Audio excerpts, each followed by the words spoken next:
Bonjour tout le monde, j'espère que vous allez bien. Donc nouvelle vidéo, aujourd'hui on va parler de la résurrection du Christ qui serait soi-disant un plagiat sur la mythologie égyptienne. Alors, on va parler de ce sujet et on va parler aussi, on va répondre à un pseudo-savant issu du mouvement kémite qui s'appelle Jean-Philippe Omotunde. Alors c'est une personne qui s'attaque énormément au christianisme, qui fait énormément de vues, qui est présenté par ses fans comme ayant un certain niveau d'érudition. Et lui-même, si vous regardez un peu ses vidéos, vous verrez qu'il a un ego assez surdimensionné. Il, il a une facilité à raconter n'importe quoi en prenant un air terre sérieux, très serein.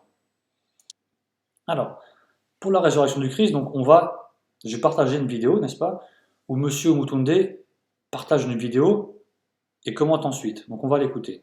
On a d'autres vidéos à visionner, comme vous le soulignez. Totalement. C'est-à-dire que pour faire avancer la réflexion, je me disais autant apporter de l'eau au moulin de la réflexion des téléspectateurs, ce qui nous permettrait justement, et qui leur permettrait aussi de gagner en objectivité. Donc voilà le document numéro 3. Voilà, que nous allons leur permettre de visualiser. Osiris est un dieu qui apparaît sur la terre sous une forme humaine. Il apporte à l'homme de précieux enseignements et lui apprend le culte des dieux. C'est un dieu civilisateur, si on veut. Ensuite, il est mis à mort par les forces du mal. Il ressuscite, il monte au ciel où il sera le juge des âmes à la fin des temps. Les tombeaux égyptiens fourmillent de représentations qui retracent ces événements.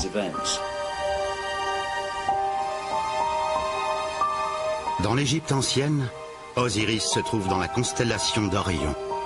C'est le bon berger des étoiles, ces âmes qui sont dans les cieux.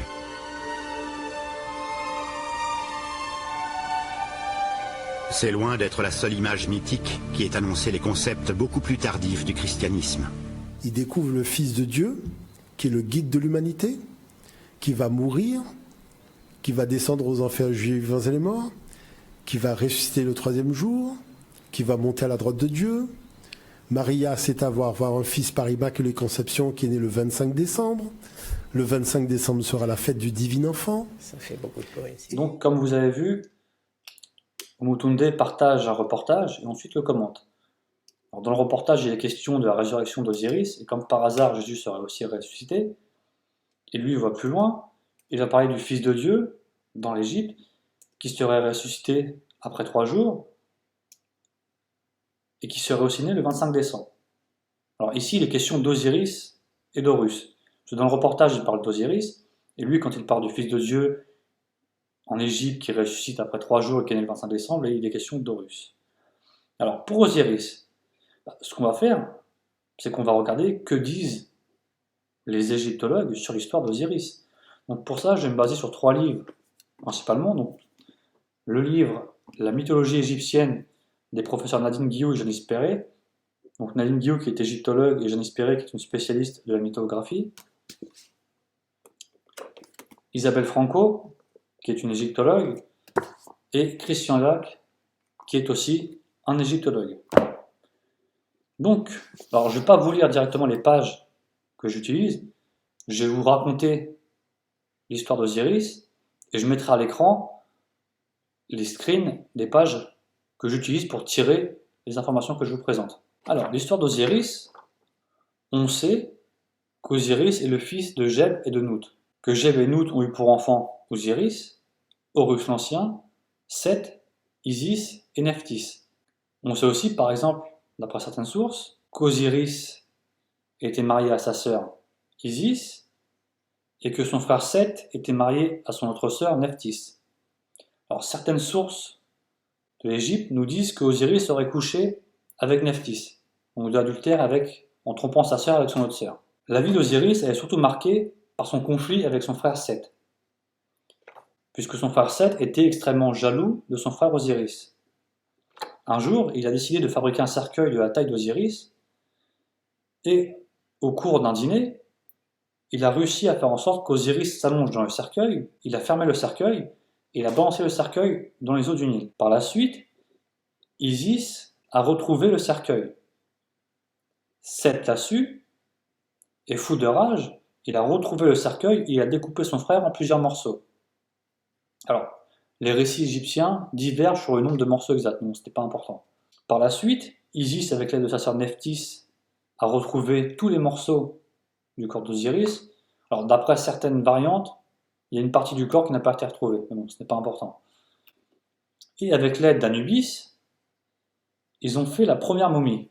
Alors Anubis, qui est d'après certains récits, le fils d'Osiris lié à l'adultère qu'il a eu avec Nephthys. Alors donc ils ont fait la première momie, et grâce à une formule magique, Isis a ressuscité Osiris.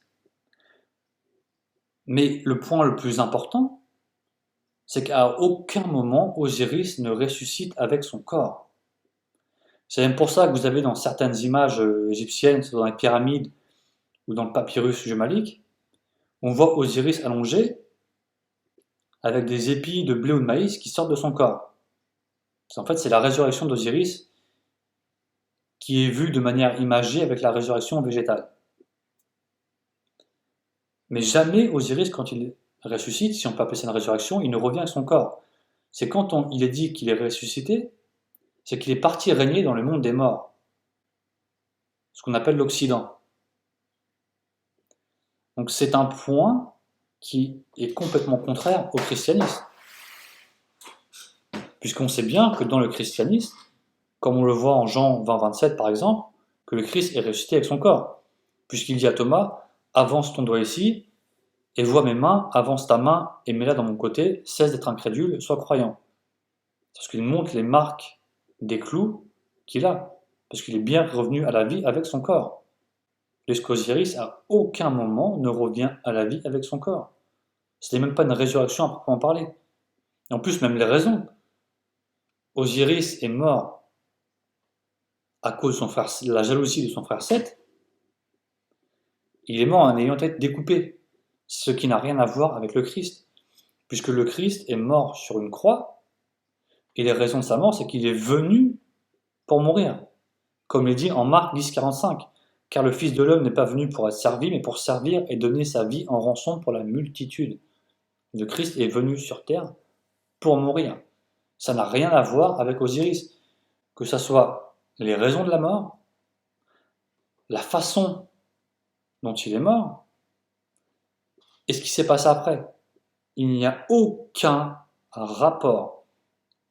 Donc là, je vous ai présenté l'histoire d'Osiris, d'après ce que disent les égyptologues, mais on va regarder aussi ce que disent ceux qui se sont penchés sur les pseudo-plagiats, puisque Umutunde, dans une vidéo, présente de manière générale la chose comme si tous les spécialistes ont statué qu'il y avait plagiat. Alors, il ne donne pas de détails sur quel plagiat, mais il dit ça de manière générale pour appuyer toutes ces âneries. Il faut savoir qu'il y a quand même des congrès de théologie qui sont organisés à travers le monde. Et ces congrès de théologie statuent qu'il y a eu copie. Donc, puisqu'il prétend les théologiens ont statué qu'il y a eu plagiat, on va regarder par exemple le livre Réinventer Jésus des professeurs Komoziski, Sayer et Wallace, qui nous disent à la page 225 et 226 la chose suivante. Selon la version la plus courante du mythe, Osiris a été assassiné par son frère qui a ensuite fait couler le cercueil contenant le corps d'Osiris dans le Nil. Isis a découvert le corps et l'a ramené en Égypte, mais son beau-frère a de nouveau eu accès au corps, le démembrant cette fois en 14 morceaux qu'il a largement dispersés. Après une longue recherche, Isis a récupéré chaque partie du corps. C'est à ce moment que le langage utilisé pour décrire ce qui a suivi est crucial.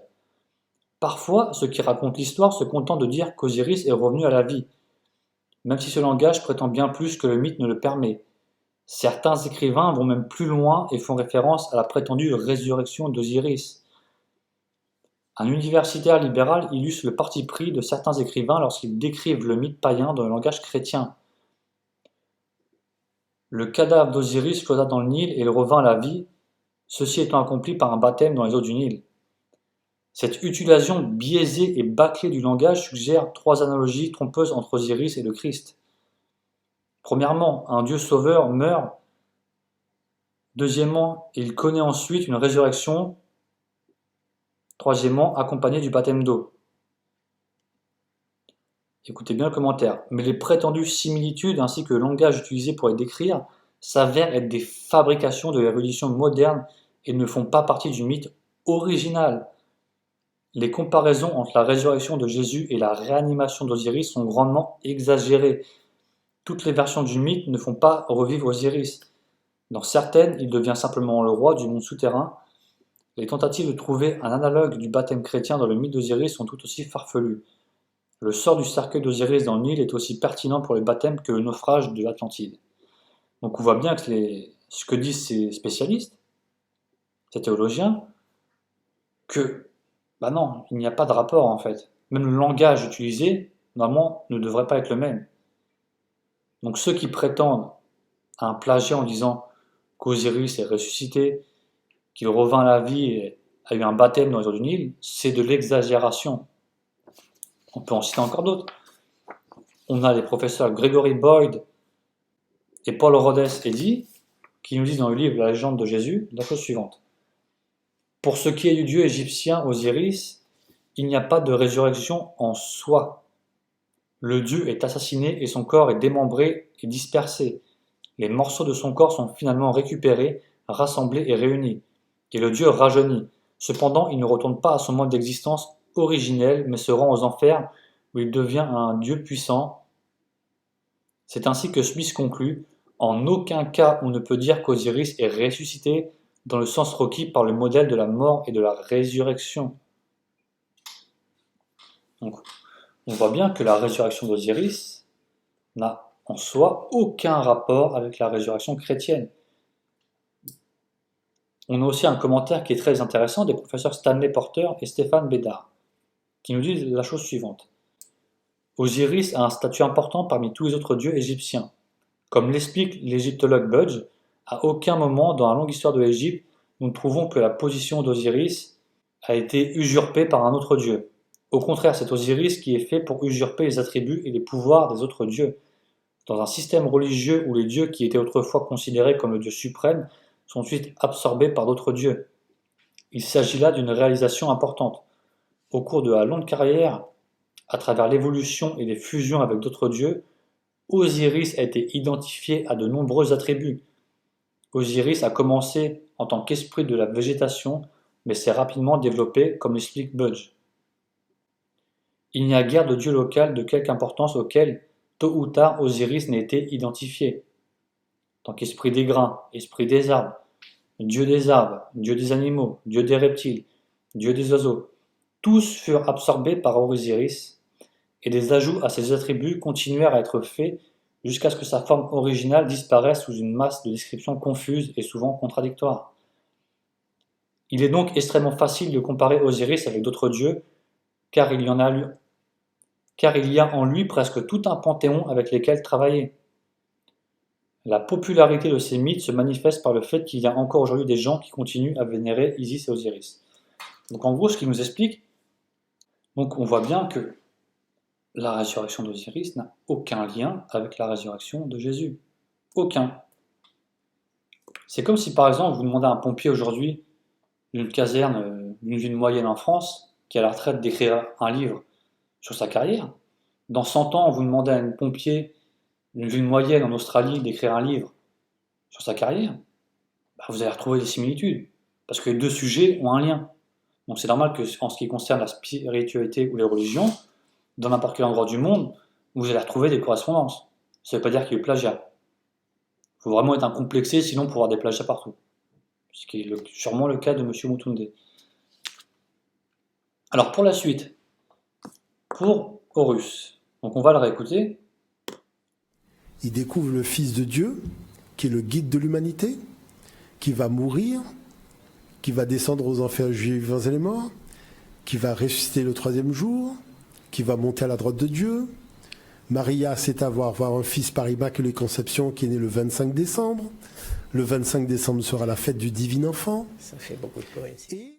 Donc Horus est ressuscité. Après 3 jours, il est né le 25 décembre. Alors, Horus, il y a certaines histoires qui parlent de lui jeune. Donc Horus jeune, on l'appelle Harpocrate. Et dans ces histoires, Horus se fait piquer par un scorpion qui est envoyé par son frère Seth. Isis, une fois qu'elle s'en est rendue compte, a fait en sorte, en appelant à l'aide, qu'il soit guéri. Donc c'est ici, c'est ça l'histoire de la résurrection dont Umutunde nous parle. Mais encore une fois, ça n'a rien à voir avec l'histoire de Jésus. Déjà, Horus, quand il se fait piquer, il est jeune. Il est enfant, ce n'est pas le cas de Jésus. Il a été piqué par un scorpion, Jésus est mort sur une croix. Donc, encore une fois, ça n'a aucun rapport. Et ce qui va être intéressant maintenant, c'est qu'on peut se dire, mais comment ça se fait que cette personne, à savoir M. Umutunde, raconte autant de fausseté? D'où il tient ça? Moi je vais vous le dire, c'est qu'il tient ça de Tom Harpur, qui est un chrétien apostat qui a fait des livres pour nier l'existence de Jésus. Il tient ça de Gérard Marseille, un poète écrivain du fin 19e, début 20e siècle, et de Alvin Boyken, qui était un théosophe de la fin du 19e siècle au début du 20e siècle. Donc c'est ça en fait l'arrière-plan de cette personne. Alors ça c'est comique parce que ceux qui suivent un peu le kémétisme savent bien que ces gens disent souvent qu'il ne faut pas écouter les spécialistes quand ils sont blancs. Mais par derrière le fond, l'arrière-fond, ce qu'il y a derrière le rideau, c'est qu'en fait ils ressuscitent des théories qui ont été faites par des blancs qui ne sont suivies par personne, qui n'ont pas été prises au sérieux. Donc, c'est assez comique à ce niveau-là quand même. Donc par exemple, le livre que j'ai cité tout à l'heure des professeurs Stanley Porter et Stéphane Bédard, donc ce livre-là, il a été fait justement spécialement pour répondre aux faussetés de Tom Harpur, qui est la personne sur qui Umutunde se base. Parce qu'on voit bien dans une vidéo qu'il va revendiquer Tom Harpur. Je laisse parler Tom Harpur parce que son intervention est particulièrement significative. Très bien. Nous avons un récit, mais ce récit est-il historique? Je n'avais jamais posé cette question avant. Tom Harpur a été prêtre anglican pendant plus de 40 ans. Boursier de la fondation Cecil Rhodes, il enseigne le Nouveau Testament et l'histoire grecque. Et c'est un auteur à succès. Toute sa vie, il a cru au Christ des évangiles. Oui, je me suis très peu interrogé sur les miracles. L'idée de la non-existence historique de Jésus ne m'avait jamais effleuré l'esprit. On présumait simplement qu'il est descendu du ciel, comme on le disait, et que c'était comme ça. Devant cette insuffisance de preuves, quelques lignes d'un texte d'histoire, Tom Harpur a commencé à contester l'existence même de Jésus-Christ. On va regarder par exemple ce qu'ils disent à la page 67 et 68 sur le pseudo-plagiat de la résurrection d'Horus. À un niveau basique, il y a quelques similitudes dans les histoires d'Horus et de Jésus. Tous deux sont des hommes divins qui meurent et reviennent à la vie. Mais les similitudes s'arrêtent là, laissant peu de preuves pour suggérer que la résurrection de Jésus est une copie de la résurrection d'Horus. Il n'est pas fait mention de 3 jours dans la tombe. Je répète, il n'est pas fait mention de 3 jours dans la tombe. La résurrection d'Horus n'était pas un acte souverain de Dieu planifié à l'avance. Au contraire, Isis, en mer éplorée, a prié pour obtenir de l'aide pour son fils mort. Thoth a répondu en accomplissant une cérémonie et en jetant des sorts pour rendre la vie à l'enfant mort. Il n'y a aucune raison de croire que le récit de la résurrection de Jésus a été influencé de quelque façon que ce soit par le récit de la résurrection d'Horus. Et plus loin, les affirmations de personnes telles que Tom Harpur se sont contenues dans les textes obscurs, peu clairs, qui n'incluent pas de référence, ce qui les rend extrêmement difficiles à vérifier. De plus, les parallèles spécifiques ne se retrouvent souvent pas ensemble dans un même texte, mais sont des phrases et des images tirées d'un large éventail de sources couvrant une longue période de temps. Plus loin encore, si les partisans de la théorie du Christ païen avaient des preuves, même proches de la qualité de l'épopée de Gilgamesh, il y aurait des raisons de considérer leurs revendications. Malheureusement pour leur argument, les preuves manquent de substance et leurs affirmations sont par conséquent d'une faiblesse choquante. Voilà un peu le commentaire de ces spécialistes. Puis Umutunde statue que les théologiens, dit que les théologiens ont statué qu'il y a eu plagiat, non, c'est l'inverse. Et donc non seulement en plus les sources sur lesquelles M. Umutunde se base sont des gens qui ne sont pas pris au sérieux, et comme il l'explique bien, Tom Harpur, sur qui Umutunde se base, ne donne même pas ses références quand il dit des choses. Ils le disent eux-mêmes que ça n'existe pas. l'histoire de la résurrection d'Horus après 3 jours, c'est faux. C'est faux. Donc c'est une connerie qui a été propagée par Tom Harpur, et M. Moutoundé reprend ça, et va, dans le plus grand des calmes, répéter ses mensonges. Alors c'est pareil, pour le 25 décembre, on dit oui, Horus est né le 25 décembre. C'est faux, ça n'existe pas. Mais d'où ça vient? Eh bien, comme nous le rapportent Stanley Porter et Stephen Bedard, ça vient de Gérald Massey. C'est lui qui a propagé ça. Il nous dit ça à la page 28 de leur livre, mais ce qui est intéressant, c'est le commentaire qu'ils vont faire à la page 30 et 31. Voici ce qu'ils me disent. Malheureusement pour Massey, ses conclusions reposent sur des exagérations et des parallèles forcés qui ont trop souvent utilisé des interprétations ultérieures des évangiles, plutôt que les textes primaires eux-mêmes. Pire encore, Massey cite de nombreux parallèles sans aucune indication des références originales dans les textes égyptiens. Massey commence également la méthode qui sera suivie par Cohn et Harpur, celle qui consiste à décrire les mythes égyptiens avec un langage biblique pour tenter de trouver un lien de cause à effet. Comme le souligne Ronald Nash à propos des méthodes similaires utilisées par d'autres chercheurs. Voici ce qu'il dit Ronald Nash. On rencontre fréquemment des universitaires qui utilisent d'abord la terminologie chrétienne pour décrire les pratiques des croyances païennes et s'émerveillent des parallèles impressionnants qu'ils pensent avoir découverts.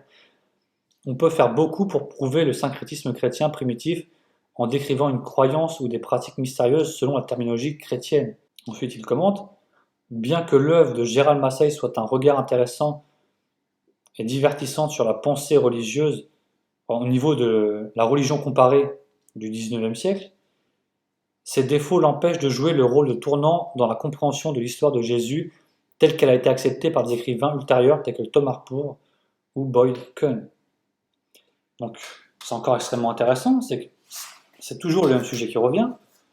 Ce sont ces gens qui vont utiliser la terminologie chrétienne pour la coller sur leur religion, pour ensuite prétendre au plagiat.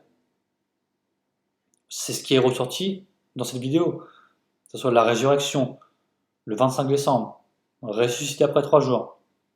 Ben non. Ce sont eux qui vont reprendre ça chez nous pour le coller à l'Égypte et ensuite venir prétendre qu'on les a plagiés. Mais non. Non seulement c'est faux, mais en plus c'est vous qui nous plagiez. Monsieur Moutoundé plagie le christianisme. C'est un fait. Quand il parle de résurrection dans le modèle chrétien, il nous plagie. Il plagie notre concept. Quand il parle de ressusciter après 3 jours, il nous plagie. Quand il parle d'Horus et le 25 décembre, il nous plagie. D'ailleurs, c'est intéressant, c'est que même sur Gérald Meyer, ils nous disent bien qu'ils ne citent pas ces sources. Ils vont enfermer des choses sans sourcer. En fait, c'est des mecs qui inventent des choses dans le plus grand des calmes. Personne ne les suit à leur époque. Puis longtemps après, tu as un Tom Harpur qui reprend ça. Puis derrière, tu as tous les kémites qui vont se gaver avec ça et venir nous attaquer avec ça. Mais c'est pas sérieux. Ce n'est pas sérieux. Personne ne le prend au sérieux. Tom Harpur, Gérald Massey et Cohn. D'ailleurs, regardez même le commentaire que fait Greg Evans, qui est un spécialiste. Il n'est pas surprenant que le scepticisme radical de Harpur et Price n'ait été suivi par les chercheurs. L'étrange théorie d'Harpur, dans laquelle il ressuscite les vues théosophiques et la pseudo-égyptologie de Gérald Massey et Alvin Boyd Cohn, entre autres, a été réfutée en profondeur et n'est suivie par aucun historien ou égyptologue de renom. Aucun historien ou égyptologue de renom ne suit ces personnes, que lui, M. Moutoundé, va reprendre. Voilà un peu à qui on a affaire. Ce sont des charlatans. Et c'est ces gens-là qui vont faire des 60 000 vues, qui vont faire des conférences payantes. Enfin, c'est un cirque, en fait. On a affaire à un véritable cirque avec ces gens. Et puis pareil, les fans de ces gens qui vont venir en masse nous troller, vous êtes mignons. Donc, vous avez eu un peu toute l'approche qu'ont ce type de personnes. Parce que je parle de M. Moutoundé, mais il y en a plein des comme lui, hein, des savants autoproclamés qui sortent de nulle part, que des diplômes, c'est du papier de carambar, hein, faut dire ce qui est, qui vont faire beaucoup d'affirmations sans sourcer. D'ailleurs, quand vous regardez les vidéos de Moutoundé, ce qui m'a frappé, c'est que la plupart de ces sources, en fait, c'est des reportages de Planète Plus. C'est-à-dire des reportages complètement bidons où il dit n'importe quoi, et lui il va rediffuser ça comme source. Posez-vous la question, pourquoi il ne revendique pas des vrais spécialistes? Parce que ça va pas dans son sens. Enfin, si, il revendique des spécialistes comme il l'a fait avec Herman et Maurice Sacho, mais comme il ne sait pas ce qu'ils disent, il se prend les pieds dans le tapis. Au final, on voit bien que Omotunde, il a une méthodologie vraiment d'amateur et catastrophique.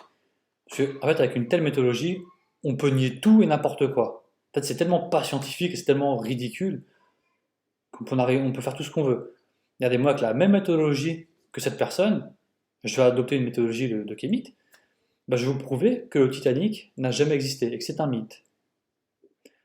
Par exemple, en 1898, un auteur du nom de Morgan Robertson a écrit un livre. Le titre du livre, c'est Le naufrage du Titan. Et l'histoire du livre, c'est l'histoire du plus grand paquebot de l'époque qui coule dans l'Atlantique après avoir percuté un iceberg. Et il y a beaucoup de morts parce qu'il y avait un manque de canaux. 14 ans après, qu'est-ce qu'on a? Le Titanic qui coule dans l'Atlantique après avoir percuté un iceberg et il y avait un manque de canaux sur le Titanic. Donc vous voyez bien qu'en fait, Titanic, on voit bien que Titanic c'est plagié sur Titan. On voit bien que l'histoire du bateau est plagiée, du Titanic est plagié sur Titan. L'iceberg dans le Titanic c'est plagié sur Titan. Et le manque de canaux c'est aussi plagié sur Titan. En fait, Titanic ça n'existe pas. Vous avez la preuve, avec une science mythiste, que le Titanic est un mythe. Le Titanic n'a jamais existé. Et je viens de le prouver de la manière la plus claire. Puisque Titanic, ça ressemble à Titan, et que les deux, c'est des bateaux, et que dans les deux histoires, il y a des icebergs et des canaux. Donc le Titanic est un mythe. Voilà un peu ce qu'on peut faire avec une méthodologie aussi ridicule. Donc il va y avoir encore 2 vidéos sur ce personnage, pour montrer que c'est bien lui qui nous plagie, et pas nous. Donc ça va être la virginité d'Isis, qui aurait soi-disant accouché d'Horus en étant vierge. Et la prochaine, ça va être, la troisième, ça sera sur l'Eucharistie, qui est soi-disant un plagiat sur les textes des pyramides. Alors dans cette dernière, vous pourrez constater toute l'incompétence de cette personne, de M. Omotunde. Donc sur ce, soyez bénis, que la grâce et la paix du Seigneur soient avec vous.